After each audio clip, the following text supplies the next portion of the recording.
Parece obvio que no es una buena idea tomar una decisión sin contar con la participación directa de los miembros del grupo o los grupos afectados por dicha medida. A lo largo de más de un siglo, así lo han demandado minorías de todo tipo y aún hoy parece necesario seguir alzando la voz para recordarlo. Hoy lo vamos a hacer por un buen número de motivos que quiere compartir con nosotros Soledad Arnau. Hola Soledad, ¿qué tal? Hola, ¿qué tal? Vamos a empezar por contar un poco a los espectadores quién eres. Vamos a hablar del movimiento de vida independiente, de los avances, de lo mucho que se ha hecho y yo no sé si de lo mucho que falta por hacer también. Sí, la verdad es que sí. Bueno, pues yo soy activista en el movimiento de vida independiente aquí en España. Soy miembro del Foro de Vida Independiente y Libertad, que es una comunidad virtual que nace en el año 2001 y que desde esos momentos las personas que formamos parte de esa comunidad virtual demandamos lo que es la implantación de la filosofía de vida independiente aquí en España. Y a lo largo del tiempo, obviamente, sí que es cierto que ha habido algún avance, como por ejemplo aquí en la Comunidad de Madrid, en el año 2006 se abre la primera oficina de vida independiente de España. En Barcelona ciudad también en octubre de 2006 también se abre la segunda oficina de vida independiente de aquí del país. Y bueno, pues ahí estamos luchando para poder tener una independencia, una autodeterminación, el poder tomar la rienda sobre nuestras vidas con los apoyos humanos que se denominan asistentes personales, ¿no? Y bueno, pues queda mucho camino por recorrer todavía porque parece increíble, pero todavía a día de hoy no todo el mundo que lo necesita puede solicitar una asistencia personal. Todavía la cultura de vida independiente no es la cultura base de la política social española y por tanto eso significa que existen muchas personas que podrían ser potenciales usuarias de la asistencia personal y que sin embargo no saben que pueden pedir esta figura laboral por un lado y sobre todo no saben que pueden ser libres, ¿no? Porque yo interpreto la independencia como, bueno, pues como un aspecto de la libertad, ¿no? Yo tengo asistencia personal para llevar una vida activa, pues para llevar una vida en normalidad, para poder trabajar, para poder estudiar, para poder ir a comprar, para poder ir a comprar un regalo, para poder ir a votar, para poder ir a cortarme el pelo.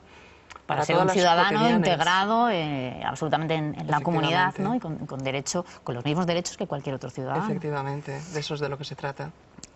Antes has hablado de autonomía, independencia, autodeterminación.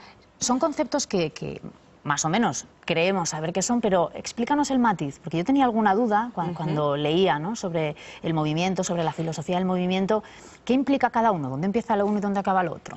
Pues mira, tradicionalmente, como venimos de una tradición biomédica, clínica, cuando hablamos de autonomía o de falta de autonomía, siempre es... o sea, yo, por ejemplo, yo tengo una falta de autonomía física enorme, ¿no? Porque yo no puedo hacer ninguna actividad por mí misma, ¿no?, por decirlo de algún modo.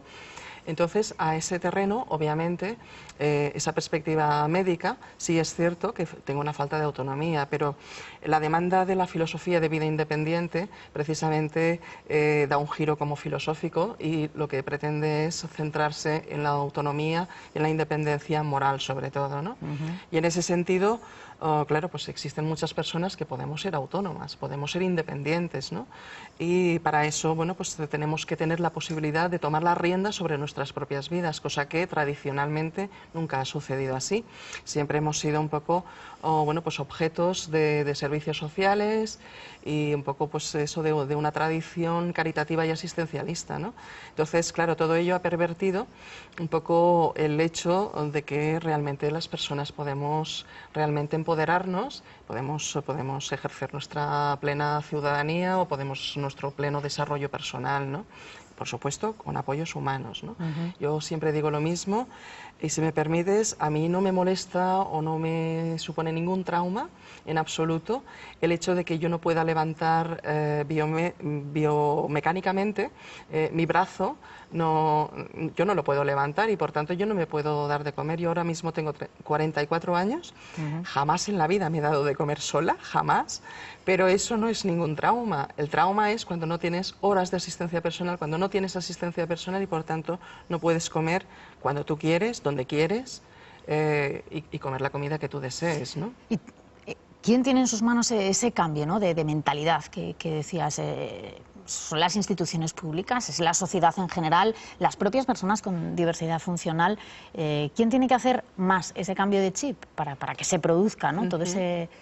Pues sinceramente todas las partes, porque por un lado las políticas sociales deben realmente ser respetuosas con la Convención Internacional de Derechos Humanos de las personas con discapacidad o diversidad funcional de Naciones Unidas de 2006, cosa que todavía bueno, pues es como papel mojado, ¿no? Porque realmente existe ahí esa convención, España la ratificó en el año 2008 y sin embargo las políticas todavía fundamentalmente no están centradas en ello. El tema, por ejemplo, de la educación inclusiva, que sería una de las bases prioritarias y primeras para realmente empezar a ver cambios cualitativos significativos, pues todavía no es real. O sea, no existe una educación inclusiva en este país y es una verdadera lástima. Yo siempre he estado en el sistema ordinario, pero yo tampoco he recibido una educación inclusiva y por tanto yo tampoco he conocido otras realidades humanas que forman parte de la vida.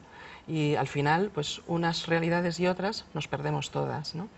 Y bueno, no solamente eso, sino que la sociedad en general también tiene que entender que no somos personas enfermas, que somos personas discriminadas por nuestra condición de diversidad funcional y por el otro lado también las propias personas con diversidad funcional nos tenemos que volver exigentes y tenemos que, bueno, pues quizás exigir también incluso a las propias asociaciones de discapacidad tradicionales, pues exigirles que haya un cambio, porque algunas veces las propias asociaciones con discapacidad son, digamos, como la primera pieza de resistencia a los cambios, ¿no? Es normal. Por un lado es normal porque el peso de la tradición, así, ¿no? Efectivamente, el peso de la tradición es muy fuerte, ¿no? Pero verdaderamente, bueno, pues tenemos que cambiar las cosas. Pero sí es cierto que también, y eso también es muy triste, el hecho de que las personas con diversidad funcional a día de hoy todavía somos una población enormemente analfabeta. Ese analfabetismo, desde luego, dificulta seriamente el hecho del empoderamiento de las propias personas con diversidad funcional. Lo dificulta, pero de manera muy directa. Yo creo que todos tenemos claro, ¿no? Cuando te escuchamos hablar, hay que hacer mucha pedagogía, ¿no? Hay que explicar cosas, Sí. que cambiemos un poco el discurso, que todos queremos tener bastante aprendido, en temas como, por ejemplo, lo relativo a la sexualidad, ¿no? Es una de las grandes demandas que hacéis desde el movimiento. Sí. Queréis una consideración y un reconocimiento, ¿no? Como ciudadanos también en ese aspecto. Es un tema, no sé si tabú, pero es un tema del que no se habla demasiado, digamos. Claro, no. Bueno, es un tema tabú, la sexualidad es un tema tabú en términos generales, ¿no? Entonces, en esta cultura en la que estamos, hablar de sexualidad, aunque parezca que estemos hablando constantemente, yo creo que en la realidad no lo estamos hablando, ¿no? O hablamos de determinados discursos hegemónicos sexuales que realmente son unos discursos excluyentes y constantemente estamos excluyendo a personas de esos parámetros de sexualidad, de erótica, ¿no? Y bueno, y de deseo, sinceramente. Entonces, realmente las personas con diversidad funcional, claro que también tenemos necesidades sexuales que deben ser abordadas. Yo te diría que, o al menos yo por lo menos lo estoy viviendo como un proceso de maduración personal y colectiva, entiendo yo, porque es obvio que todo es colectivo al final. La sexualidad yo entiendo que es algo como muy político y como muy público, aunque parezca que es como muy íntimo y muy personal y privado, ¿no? Pero sin embargo no lo es. Y en ese sentido yo te diría que en este proceso de empoderamiento, gracias a la vida independiente que yo estoy llevando desde hace 13 años, a través de asistentes personales, también llega un punto en el camino en el que te puedes plantear seriamente los temas de sexualidad, de mi vida sexual, de cómo o yo la vivo, no la vivo, o no la estaba viviendo, ¿no? Y por supuesto también el tema de género, ¿no? Bueno, yo también, es cierto que académicamente también a lo largo de los años me he dedicado siempre a temas de feminismo y diversidad funcional, ¿no? Porque verdaderamente, bueno, pues en este país, no, vamos, ya no solamente en este país, sino que realmente éramos seres humanos, como somos seres humanos devaluados, como seres humanos, bueno, de hecho, mira, por ejemplo, la ley que tenemos todavía de 2010, interrupción voluntaria del embarazo, todavía seguimos teniendo ahí el aborto eugenésico como algo diferente que nos indica que las vidas, cuando tienen diversidad funcional, tienen menos valor. Entonces está claro que es casi inviable, ¿no? Si tú consideras que ese grupo humano o esas personas tienen menos valor, pues tener relaciones sexuales con ellas es casi inviable también, ¿no? Entonces, bueno, pues es todo un trabajo de cambio, ¿no? De cambio, pero bueno, ahí estamos. Bueno, la verdad que es un tema, ¿no? En general, que habría que dedicar mucho más tiempo. En 10 minutos nos da tiempo a dar unas cuantas pinceladas. Agradecemos muchísimo tu presencia y, bueno, y sobre todo que nos enseñes, ¿no? Sobre muchas cosas que es verdad, ¿no? Que no son las que aparecen en la prensa en primera página ni las que más se abordan en programas de televisión. Nosotros queríamos abordar este tema y, bueno, ojalá tengamos más ocasiones para poder hablar con más detalle, ¿no? De algunos de los aspectos que te interesan. Pues gracias, Soledad, por haber visitado La Aventura del Saber. Venga.